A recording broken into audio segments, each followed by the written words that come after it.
Retour à chaud sur l'UFC de ce week-end. Alors, c'est la deuxième fois que je vais le dire sur ma chaîne. Ce week-end, j'étais en week-end. Et malheureusement, je n'avais pas de réseau là où j'étais. En tout cas, un réseau qui n'était pas suffisamment bon que pour regarder l'UFC en live. Ce qui fait que, pour une fois que c'est aux heures européennes et qu'on peut ne pas faire de nuit blanche, je n'ai pas su le regarder en live et j'ai dû le regarder sur le chemin retour en voiture sur mon 4G. Donc le retour à chaud sera très à chaud et très bref, on va dire. Donc pour moi, il y a deux combats qui sortent du lot. Le main event, toujours, parce qu'il y a toujours pas mal de choses à dire, parce qu'évidemment, ce sont entre des athlètes de haut niveau, qui sont hauts dans le classement et qui font parler d'eux. Et puis finalement, il y a Arnold Allen, très très propre comme combat, sur 8 victoires d'affilée. C'est quelqu'un qui passe vraiment sous le radar et qui monte dans la division, toujours intéressant. Et alors évidemment, Mackenzie Dern. Très très belle performance, pas surprenant, on connaît son niveau au sol, mais c'était vraiment du très très beau boulot. Moi, je veux parler de 2 points par rapport au main event aujourd'hui pour faire un retour à chaud assez bref, parce que j'ai pas le choix que de faire ça. Alors le premier point, c'est ce qu'on appelle un blueprint. Donc un blueprint, c'est disons quand un athlète vient très bien préparé avec une bonne stratégie contre un autre athlète.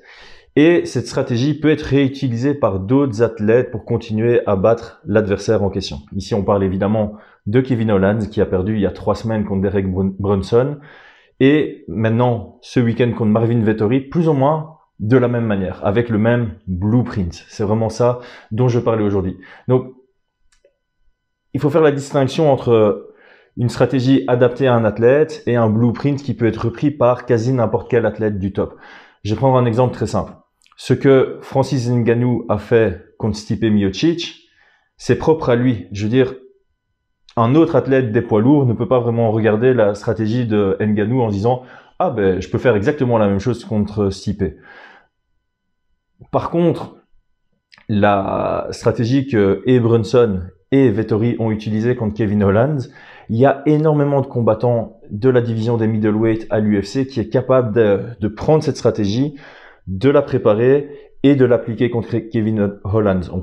Weidman, Akhmedov, tous ceux dans le top 10, quasi tout le monde est capable d'appliquer ça. Je veux dire, Vettori est quelqu'un, je l'avais dit dans la preview, c'est quelqu'un de très complet, très bon partout, mais on peut pas dire qu'il soit excellent où que ce soit, et on peut vraiment pas dire que ce soit un excellent lutteur. Il vient de battre son record, exploser même son record de nombre de takedowns sur un combat. Je pense que son précédent record, c'était 4 takedowns sur un même combat, et là, il est passé à 11. Donc, après le combat de Derek Brunson, on pouvait peut-être dire, et certains l'ont dit d'ailleurs, que c'était un problème de mindset chez Kevin Holland, qu'il subissait trop facilement les combats et qu'il acceptait trop facilement les amener au sol. Ici, j'ai l'impression qu'il est venu avec un mindset un peu plus bagarreur, un peu plus je vais défendre les tentatives d'amener au sol et qu'il n'y est pas arrivé pour des raisons techniques. Alors, dans ce cas de figure-là, pour moi, et c'est juste mon avis, mais je pense que ça sera partagé par beaucoup de personnes, c'est comme quand on prend un gros KO. Il faut faire appel à la patience. Je veux dire, une fois qu'on est à l'UFC, on a déjà atteint normalement un de ses objectifs. On est à l'UFC, on peut se permettre de prendre son temps. Surtout Kevin Holland, qu'on a vu combattre 5 fois l'année passée, déjà 2 fois cette année, je pense. Il est super actif. Donc, il s'est fait connaître, il a pris de l'argent, il peut se permettre pour moi de prendre plus 6 mois, ce serait le minimum. 6 mois, le minimum, peut-être même 1 an de pause pour retravailler sur lui en tant que combattant. Une fois qu'on est à lui, je dis souvent ça. En début de carrière, on essaie de progresser. On se développe en tant que combattant, on se développe en tant qu'athlète. C'est du développement de la progression. Une fois qu'on arrive à, comme Kevin Holland, presque une trentaine ou déjà une trentaine de combats à son actif en professionnel, on peut plus vraiment considérer qu'on est un produit en constante évolution. On est plutôt en train de se peaufiner, c'est-à-dire qu'on a notre style qui est défini, on a nos capacités, nos skills, et on est juste en train de perfectionner nos capacités. On est en train de se perfectionner en tant qu'athlète. On n'est plus vraiment en train de progresser ou de vraiment passer un cap entre chaque combat. Ici, malheureusement, pas malheureusement en fait, c'est même une bénédiction en fait pour Kevin Holland, je trouve, c'est que 2 athlètes de suite ont montré qu'il avait des grosses lacunes dans un aspect du MMA et qui pourraient lui poser énormément de problèmes s'il progresse pas là-dedans. Et à ce niveau-là, à l'UFC, progresser, ça se fait pas en 3 mois. Je veux dire, quelqu'un qui combat ou qui s'entraîne en MMA depuis 1 an, après 1 an et après 1 an et 3 mois, s'il a la bonne team et s'il est assidu, s'il s'entraîne professionnellement, on va dire, avec un mindset professionnel, il y aura une grosse différence entre quelqu'un qui s'entraîne correctement après 1 an et après 1 an et 3 mois. Mais quelqu'un comme Kevin Holland, faire une grosse progression qui sera visible dans un combat UFC en 3 mois, c'est pas possible. Il doit absolument prendre le temps de se reconstruire et de passer à un cap en lutte et particulièrement en lutte défensive et aussi en comment anticiper ce nouveau blueprint, notamment de meilleurs déplacements, avoir de l'espace derrière lui pour avoir plus d'espace pour défendre les takedowns parce que clairement, sa lutte à la cage, techniquement, il y a pas mal d'améliorations à faire et ça se fait en créant de nouveaux automatismes et on sait tous très bien que créer un nouvel automatisme dans un sport qu'on fait depuis 10 ans, 20 ans, ça va pas se faire en 3 mois. Donc pour moi, il doit prendre le temps de se réinventer et de faire en sorte que son prochain adversaire ne puisse pas réappliquer ce blueprint en travaillant sur ses faiblesses qui ont été prouvées maintenant 2 fois sur 1 mois. Donc ça, c'est le premier point que je voulais aborder et je pense que c'est un sujet quand même d'actualité qui peut être pris par n'importe lequel. Aujourd'hui, on sait qu'en MMA, la stratégie a énormément d'importance. Même si un athlète fait son 5e combat pro contre quelqu'un qui a aussi 5 combats pro, le premier réflexe qu'on va faire avant même d'accepter le combat, c'est d'aller chercher sur YouTube, sur Google, les combats précédents de son adversaire pour évaluer à quoi il ressemble. Et puis, après avoir évalué à quoi il ressemble et après s'être dit, je pense que j'ai une chance, je peux me voir le battre, on établit une stratégie.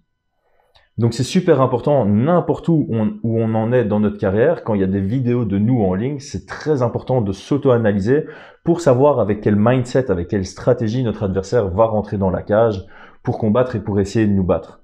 Si on fait pas ça, j'ai du mal à voir quelqu'un réussir de gros objectifs en MMA. Et donc là, Kevin Holland, il est vraiment dans cette position où il doit absolument, s'il veut en tout cas atteindre ses objectifs et une fois combattre pour la ceinture et potentiellement devenir champion, parce qu'il a beaucoup de talent, il doit faire cet effort et cet effort se fera pas en acceptant des combats encore et encore et encore. L'avantage, c'est que c'est un combattant ultra instinctif, ce qui fait que je pense qu'il est capable d'apprendre très très vite.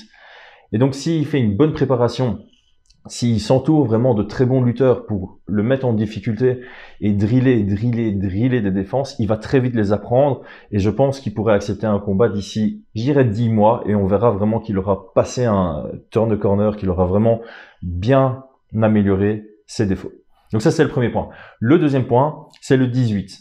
Il y a eu un 18 dans le deuxième round. Alors, moi, quand je regardais le combat, je me suis dit, premier round, Vettori, je pourrais comprendre Holland, sur base, parce que j'ai fait beaucoup de vidéos sur les critères des juges, etc. Et je trouve justement que ce premier round est un bon exercice pour les juges à venir parce que c'était serré. Si j'avais regardé le combat il y a 3 semaines, j'aurais fait Vettori.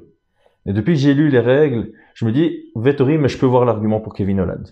Le deuxième round, quand je l'ai vu, je me suis dit, ça, typiquement, selon les règles, c'est un 18, mais à cause des mauvaises habitudes des juges et peut-être du manque d'éducation du public, les juges auront peur de mettre le 18 et vont laisser ça à 19.